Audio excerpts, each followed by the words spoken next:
Women in Healthcare Leadership by me, Katie Mutchler. Introduction. For my literature review paper, my thesis statement was, there is a problem in healthcare that there are more men in leadership roles than women, even though there are more women working in healthcare. This is because women don't look the part, they have different ambitions, and there is a doubt created in women in as early as childhood. For my literature review paper, I also met and interviewed my direct supervisor, Marcy Volnek. I chose this topic because, first of all, I am a woman studying leadership for healthcare to get my bachelor's degree in healthcare management.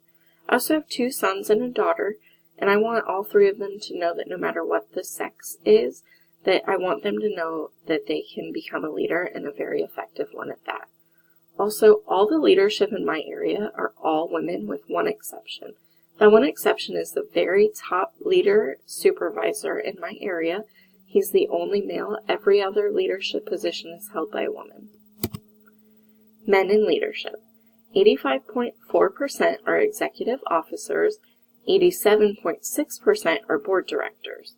They hold more leadership positions in healthcare than women do. Women in leadership. 78.4% of women are in the labor force, but only 14.6% are executive officers, 12.4% are board directors, 19% are CEOs, and only 4% are head of healthcare organizations. Appearances matter. For men, all they have to do is wear a suit and tie, and they can be taken seriously.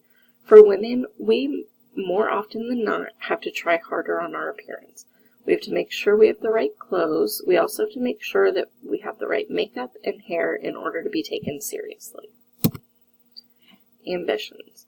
Both men and women both want to start a family, and studies show that that is very important to them.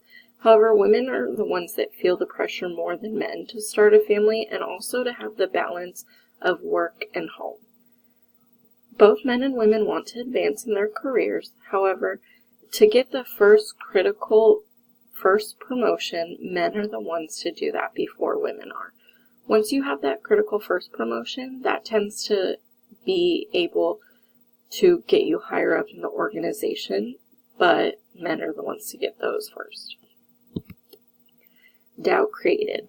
Earlier in our class, we read about an article where children, when they were aged 5, were asked about a brilliant person. Most of those children, if they were males, they thought that it was a male person. If they were women, they thought it was a woman. Well, as soon as children started going to school, and as young as 6 and 7, they associated brilliance with just men. Also, with older children, they started doing another study that they told them about one board game that really, really smart people played, and one board game for people that just tried really hard. Boys went towards the game for smart kids, whereas girls wanted to play the games where people just have to try harder. My interview with Marcy. She had told me about a time with another healthcare organization that she had an extremely hard time getting promotions. She also told me about a manager that told her that she needed to dress more professionally, wear makeup, and do her hair a certain way. That was one thing that stood out to me dramatically, because no person should be told how to dress or how to do their makeup or how to do their hair a certain way, just so they can get a leadership position. She was also asked if and when she was going to want to start a family. One of these things that women always have to worry about is starting a family. And that was one thing, that she doesn't have a family right now, but she does want to have one in the future, but she doesn't feel like it's anyone's business to know when. In conclusion, there are major differences in numbers of men and women in healthcare and healthcare leadership. While there are more women in healthcare, more men are the ones that hold the leadership positions. Women are worried about having a work-home life balance. For many women, they not only have to deal with the stresses of home, but also the stresses of work. Women have to worry about their appearance. Like I said, no one should have to do that. And lastly, little girls at a young age are given impressions that men are smarter than women. here are my references. Thank you so much for sticking around, and I really appreciate it. Have a good day.